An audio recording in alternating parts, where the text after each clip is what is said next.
A single unpatched piece of software quietly exposed the private lives of 147 million people. The fix already existed. It had been published weeks earlier, free, public, and marked urgent. The patch never reached the system that mattered most. For 76 days, intruders moved freely through it. This is not a story about brilliant hackers. Two of the firm's direct competitors received the same warning and handled it correctly. So the central question of this investigation is narrower and harder. How does an organization whose entire business is trusted lose track of its own machines?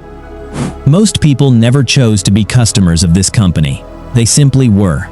Credit bureaus sit invisibly beneath modern life.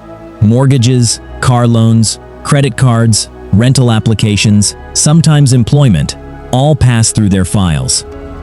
The Atlanta-based firm was one of 3 dominant bureaus in the United States, holding data on hundreds of millions of consumers who had no meaningful way to opt out. That was the source of its power, and of the confidence around it. The institution was regulated, publicly traded, decades old, and central to American finance. Trust was structural. If the credit system worked, the data beneath it must be protected. Experts were not surprised that a bureau was targeted. That was inevitable. They were surprised by how ordinary the failure turned out to be. On 7 March 2017, the Apache Software Foundation disclosed a critical vulnerability in Apache Struts, a widely used open-source web framework. The Flaw, tracked as CVE 2017-275638, allowed remote code execution. The next day, US CERT issued a warning. A patch was already available. The organization circulated an internal notice instructing staff to apply it. On paper, the process worked exactly as designed. On paper. Investigators later found the recipient list for that notice was out of date. It did not reach the people who needed it. Running unpatched was an internet-facing portal called ACES, the Automated Consumer Interview System, a decades-old application where consumers disputed errors on their credit reports. A routine vulnerability scan ran days later and returned clean. 2 safeguards were meant to catch this. Both failed, and investigators found they had failed for the same underlying reason. The portal was first probed around 10 March, days after the patch appeared. Then, for 2 months, almost nothing happened. Nobody noticed. The system had already been breached and simply could not tell. On 13 May 2017, the activity resumed. Company officials later described this to auditors as a separate incident, and this time, the intruders did not stay contained. They found a file of unencrypted usernames and passwords sitting on the network. Congressional investigators determined those credentials opened 48 unrelated databases. The internal network lacked meaningful segmentation. Nothing limited how many queries a database would answer. Roughly 9,000 queries were run. Data left in small increments, disguised inside normal encrypted traffic. They were not rushing. Nothing was forcing them to.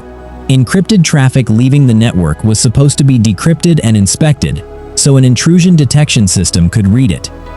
That device needed a valid digital certificate. Its certificate had expired, roughly 10 months earlier by the Government Accountability Office's account, 19 months according to congressional investigators. Either way, it had been blind for a very long time.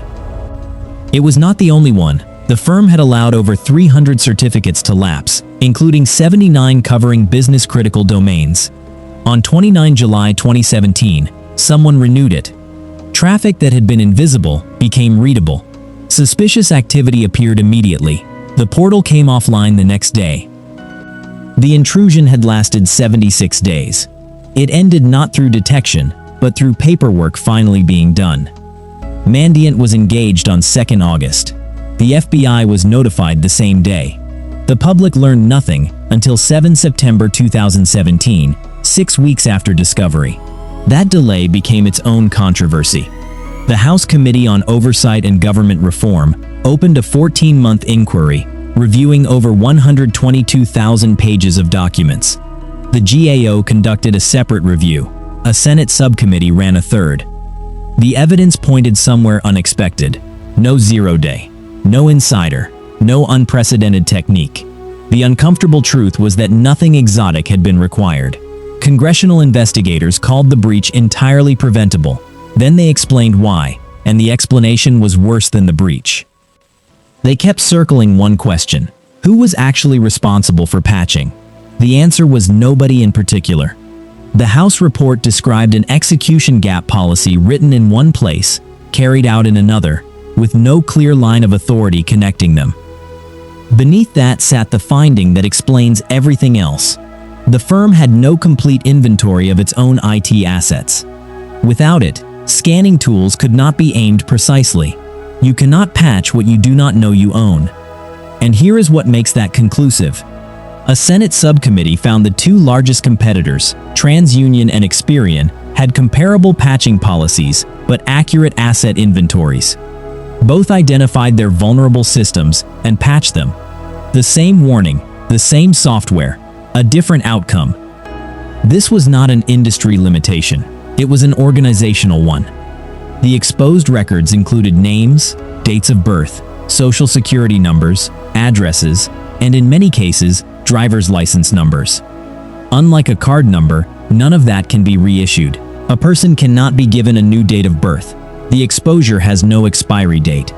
Regulators ultimately put the figure at roughly 147 million people. The company's first public estimate was 143 million. The GAO settled on at least 145.5 million US consumers. The number kept moving for months, a measure of how poorly the institution understood its own data. When disclosure came, the breach website and call centers were immediately overwhelmed. Congressional investigators found affected consumers could not get the information they needed to protect themselves. Within weeks, the Chief Information Officer and Chief Security Officer announced retirement. The Chief Executive followed. Congressional hearings began. In July 2019, a global settlement with the FTC, the CFPB, and 50 states and territories was set at a minimum of $575 million, rising to $700 million depending on claims. Company disclosures put cumulative breach-related costs well above $1 billion. In February 2020, the U.S. Department of Justice indicted 4 members of the Chinese People's Liberation Army over the intrusion. They have not stood trial. The charges remain allegations. What happened next changed industry thinking about a deeply unglamorous discipline: knowing what you own. Boards began asking a question that once sounded trivial: can we list every system we run? Patch management moved from an IT chore to a governance metric with board-level reporting. Segmentation gained urgency. The belief that a perimeter breach could be contained by hope lost credibility, accelerating zero-trust architectures.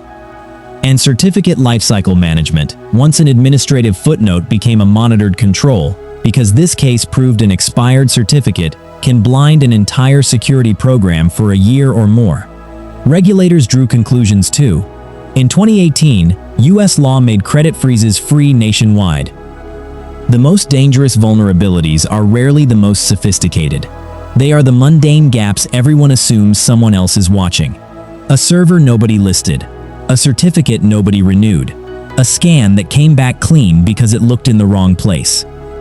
Complex systems seldom fail from one dramatic error. They fail when several small, reasonable oversights quietly align. And the people most affected here never signed anything. Their data was collected about them, not from them. That is the enduring lesson. When an institution holds information on people who cannot walk away, its security stops being a private business matter. It becomes public infrastructure. The patch existed. The warning existed. Only the visibility was missing.